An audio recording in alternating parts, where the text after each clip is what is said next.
We have just a few of us on this morning, which is preferred for this kind of seminal offering.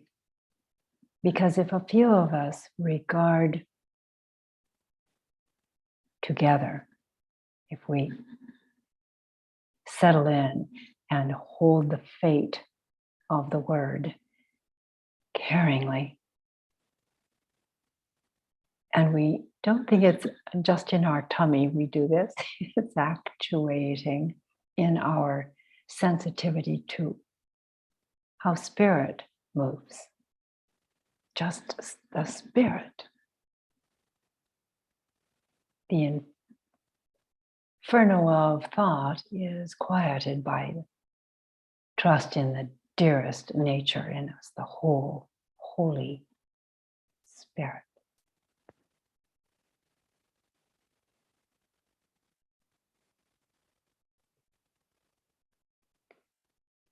And when I speak to you,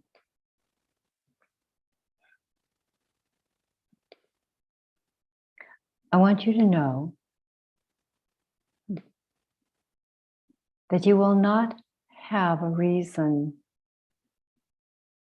to warn your ego that it's about change, because the ego's already decided change is necessary. It's just not as sure how to get there.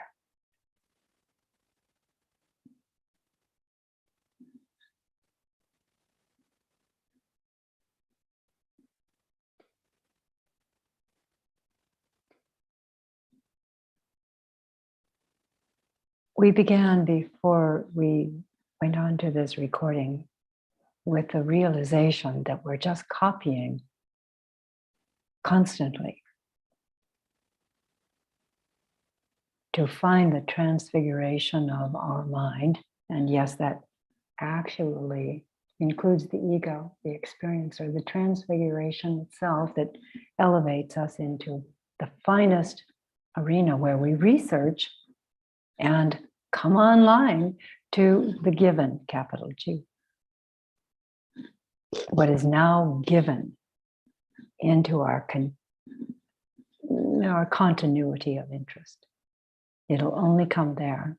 It'll bother and bug what's trying to wield a different answer. So we may feel a tug to go away from the language of capital R, the reason and the way that provides sanity in the moment.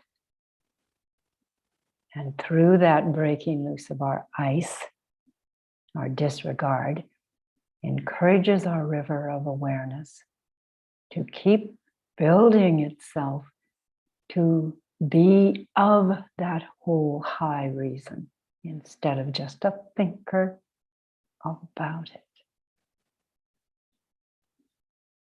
Very serious topic. It is also true. I've already reported it, but we'll say it again for others to hear. Did we carry our favorite verse with us? We ignore what is not understood yet. I don't get that. There's even a case in point. Someone was saying, I don't know what digital means. Did she look it up? No. She just decided she didn't know.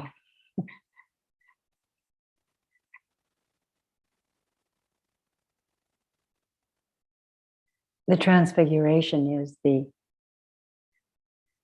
intrigue with becoming changeable. Changeable now, never the same drear of before.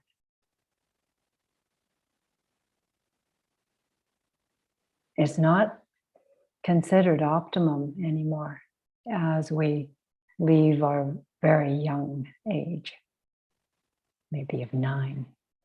We're supposed to copy others. So we say, so we do. hairstyles, commentary, whether we swear every other word or say Mike every other word. It's copy. So again, what if nothing I am saying has been heard in this way before? Let's try it on. So you feel the rugged mind depositing its manner of considering things back into the river like mud, rocks, plastic.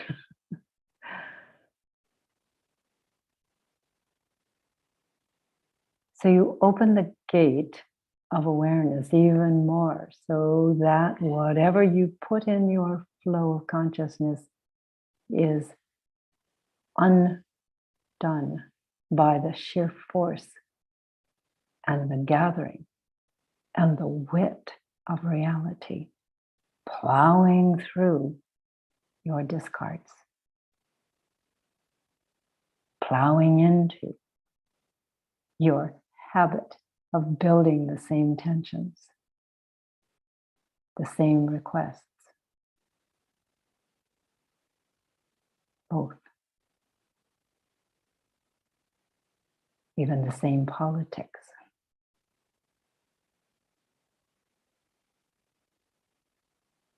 Being the clean awareness is not that easy.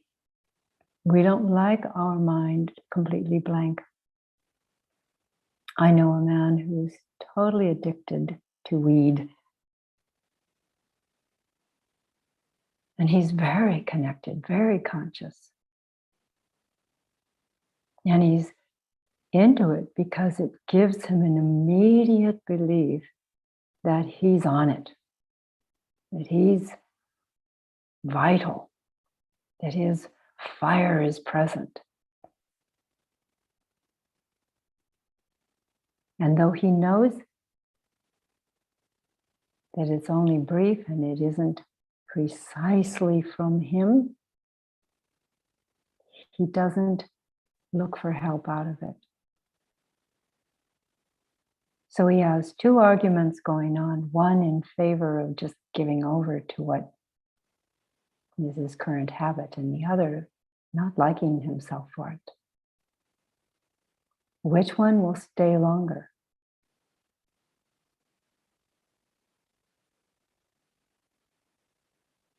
Which one stays longer with you? What you did against your creator awareness? Or what you used to gather incentive to go there?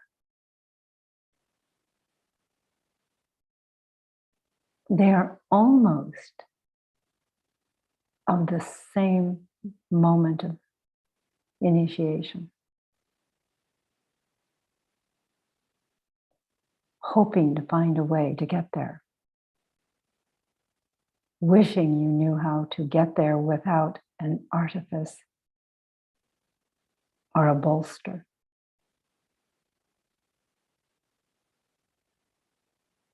But the self-condemnation will be the longest. It lives past embodiment, but you'll just have to leave that in neutral since there's no proof of that.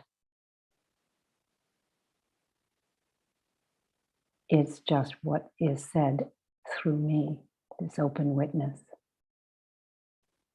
You will not be out of the trap of self-denial and self-regard when the body drops. You won't have the same passion about it. There's no passion left. But it will feel as if the drug of the mind has built a burrow in space that you are tucked into.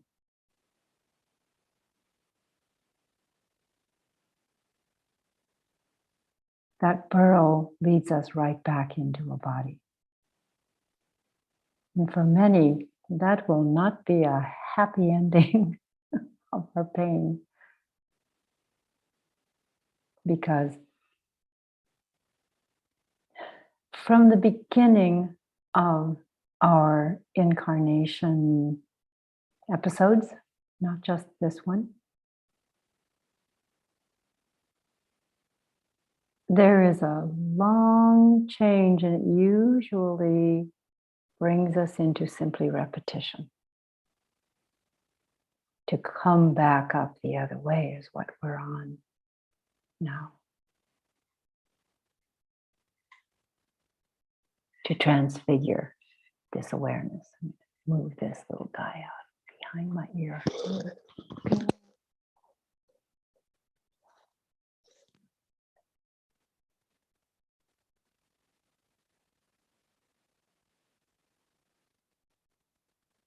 The how-to, it's a recipe of our unconscious. Still part of our mental awareness, our consciousness. The recipe is to be fluidly availing ourselves of a stroke of good luck. Someone made the adage, you cannot see the river as it was. It's never as it was.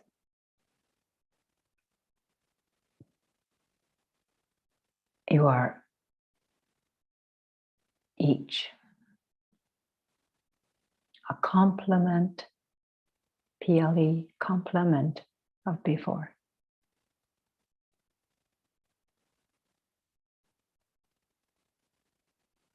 But rarely as the flow itself.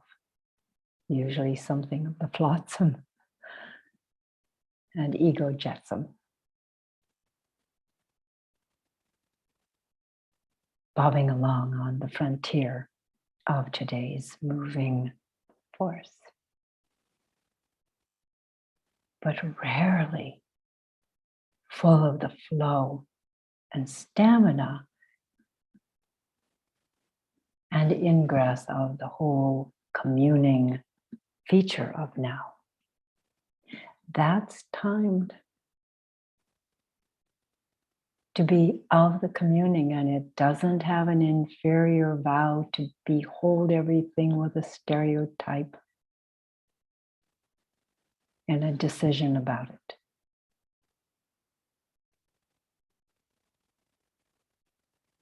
What I will say, to pause this discussion, is said simply, but it is so a confusion of styles of being that to know reality, you need to love the complexity.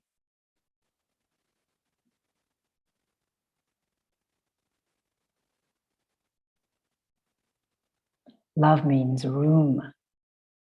Room, providing the space enough for the complex to meet and engage without restriction.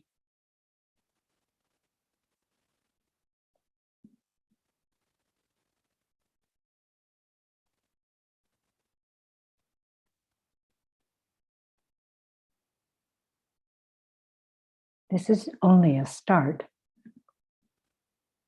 It's like wagging a tail of hello to a great and very complicated and strong subject. How to be the transfiguration called an awake being.